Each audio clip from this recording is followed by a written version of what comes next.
Hello, beautiful soul. So, today I want to start with a question for you. What is your procrastination trying to teach you? Procrastination is an issue that I find many highly spiritual and advanced people have, stemming from how we experienced our childhoods, our trauma, and our pasts.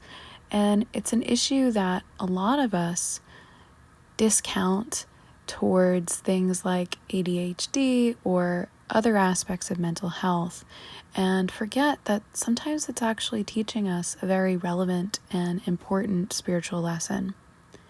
So let's deep dive on that a little bit more. But first, if you're new here, welcome. My name is Danielle, #Damcl at D's Enlightened Edits of damcldesigns.com, and this is Chat and Channel Session. I am a psychic medium, spiritual advisor, quantum channel, energy healer, and energy artist.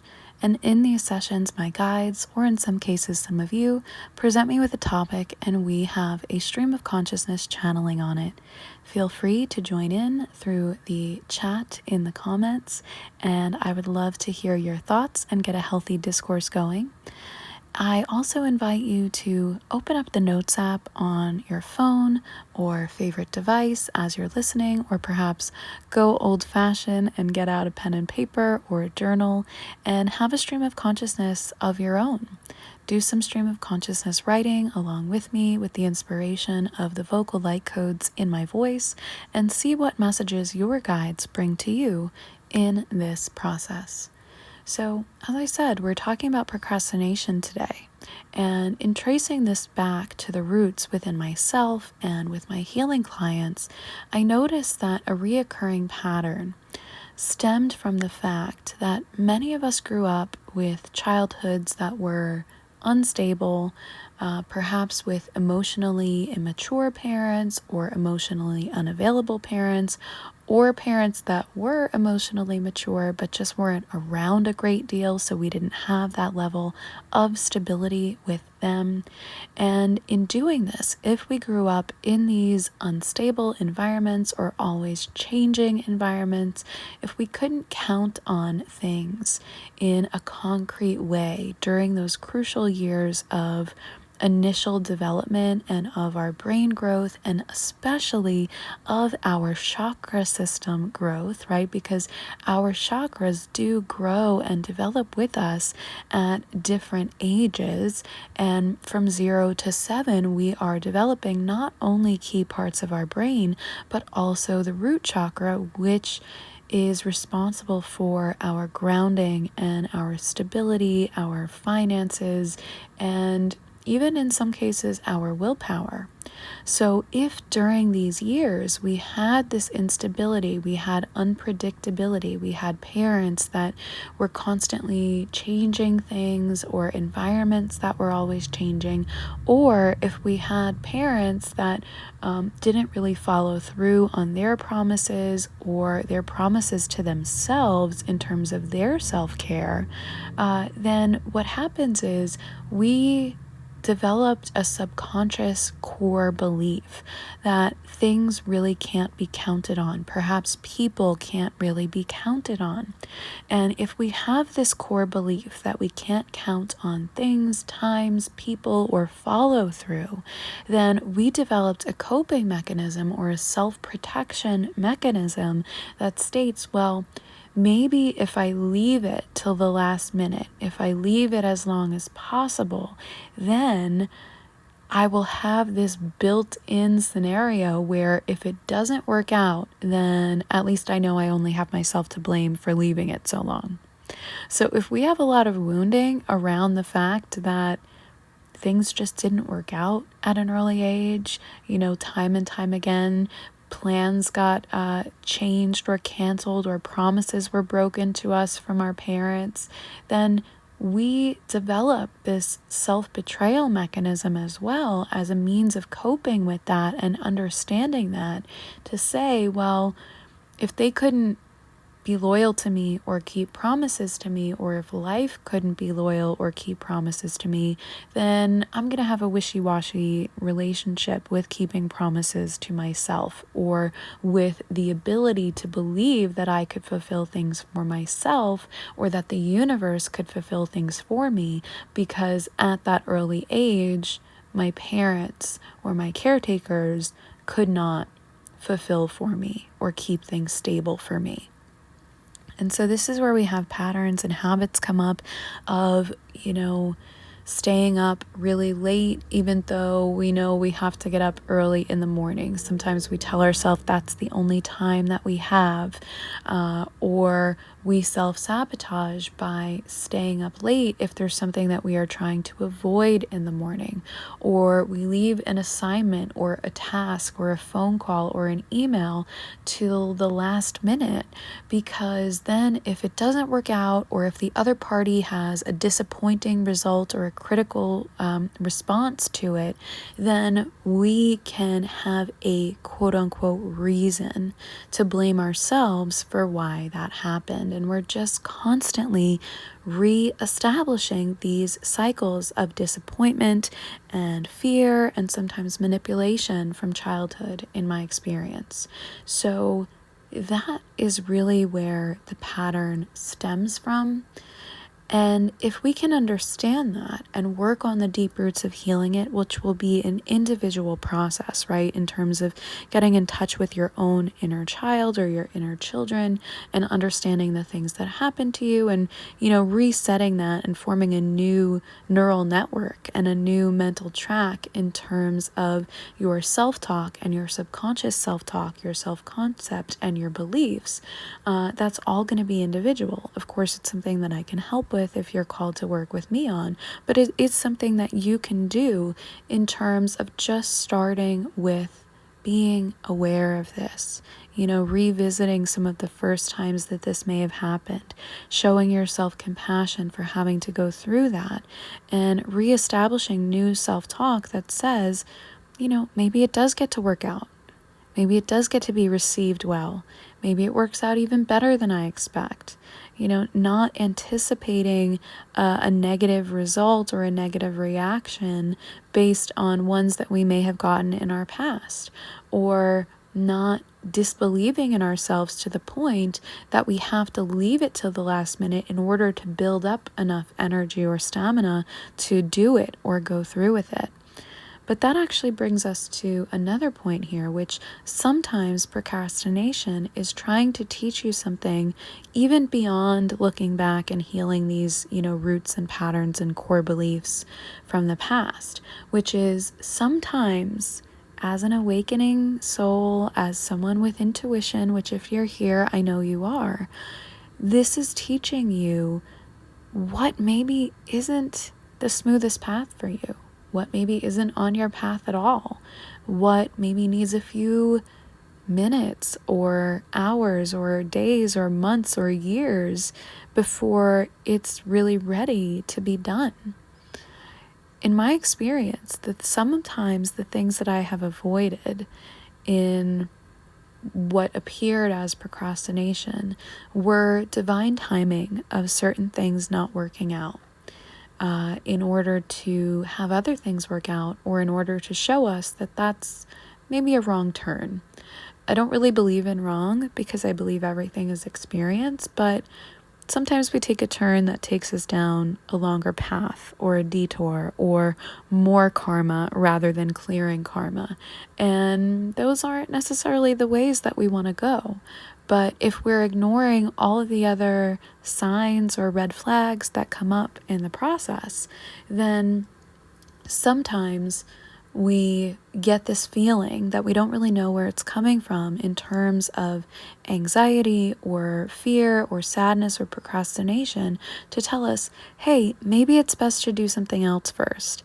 It's kind of like when spirit hides your keys, or spirit makes kind of everything go appearing to be wrong in the morning, and you're just running late, and then you find out that, oh, if you hadn't have been running late, you may have been involved in an accident that took place a few minutes earlier. So there are gifts in everything, and our universe and our realities really do want to help us and take care of us. But if we're people who grew up with a lot of trauma and a lot of dysregulation, or with people that just didn't respect our energy or boundaries at all, we develop a subconscious belief and a core belief and self-concept that says kind of the universe is out to get us, or the world is out to get us rather than to help us. And that's something that we strive to turn around through doing things like energy healing and mindfulness and resetting our beliefs and understanding ourselves and our beliefs, and also by forming new beliefs, new patterns, new habits through things like educating ourselves and manifesting different events and ways of being in our lives, and all kinds of things that I'm sure that you've gotten into on the spiritual path and the spiritual journey. But if we can remember in those moments when our anxiety is really getting to us, when we feel like we're avoiding something, to do an energetic check-in and say, why am I avoiding this? And accept whatever the answer is without judgment on yourself. Why am I avoiding this? Do I need something first? Do I need to do something first? Is this something that's not for me, or something that's meant for another time, a better time, a more divine time?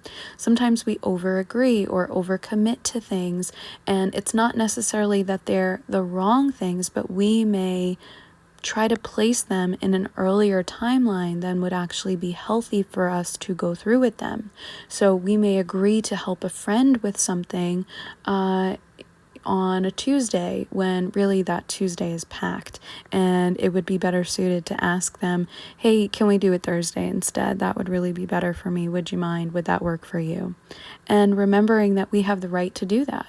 Or sometimes if we're creative people or content creators or entrepreneurs, we forget how much we are making our own schedules, and we try to jam it all in there or overcommit for fear of what would happen if we didn't, or how we would be perceived if we didn't, rather than see how it feels. Ask ourselves, is that something that we have the wherewithal and the energy and the mentality to do, or the health to do in that time frame? Or do things need to be stretched out or delegated?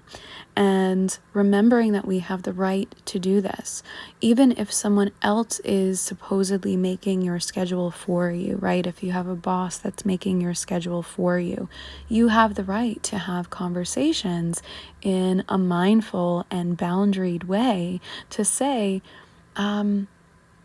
this would really work so much better for me. Do you think that's possible? Or can I get help with this? Or can we ask somebody else? And thankfully, there are so many more conversations like that happening, and so many more prompts and inspirations for us to have conversations like that, where we are respecting ourselves and our energy and time, as well as the energy and time of others. Because a lot of people who struggle with this procrastination wound inadvertently disrespect the time of others, and it's not meant to hurt those other people or to be unaware of their time. But sometimes people are struggling so much with their inner turmoil and anxiety from overcommitting, or having a short fuse because of not having a lot of energy reserve or enough support or self-care time for themselves, that they're stuck in this autonomic loop, this automatic and subconscious control mechanism loop, to be repeating that pattern of putting things off, not believing in themselves, and, leaving things till the last minute, because then if it goes wrong, or if it hurts them or the other people, they can go right into that self-blame and have a reason as to why it went wrong. We're using this to try to find reasons for why it went wrong when we were little, when we were kids, when we didn't understand why it was going wrong. And so we're giving ourselves these reasons over and over again, in my experience, in these repeating patterns in adulthood. So it'll be really helpful if you're someone who struggled with this and been really overcome with anxiety or depression or perhaps self-harm, which please seek out proper help for that if you are, in terms of having those as responses for this coping mechanism of procrastination, and remembering to do that check-in to ask yourself, is this actually something that's meant to be protecting me so that I could put it on another timeline or perhaps scrap it from my list? Or am I self-protecting with the unhealthy coping mechanism that I formed in childhood with this procrastination pattern? And do some journaling on that if you can, or something else that people do, that my clients do if they're not really comfortable writing and journaling, is I highly advise that people can also use their notes app, their voice notes app on their phone, and have a stream of consciousness recording or channeling session of their own, and then listen back to it to yourself with compassion, the way you would listen to a friend or a loved one who was sharing these vulnerable things with you. That can be a tool and a tip for self-healing that I know has helped many, many of my clients, and I hope that it serves you well and helps you too, if that is something that you've struggled with.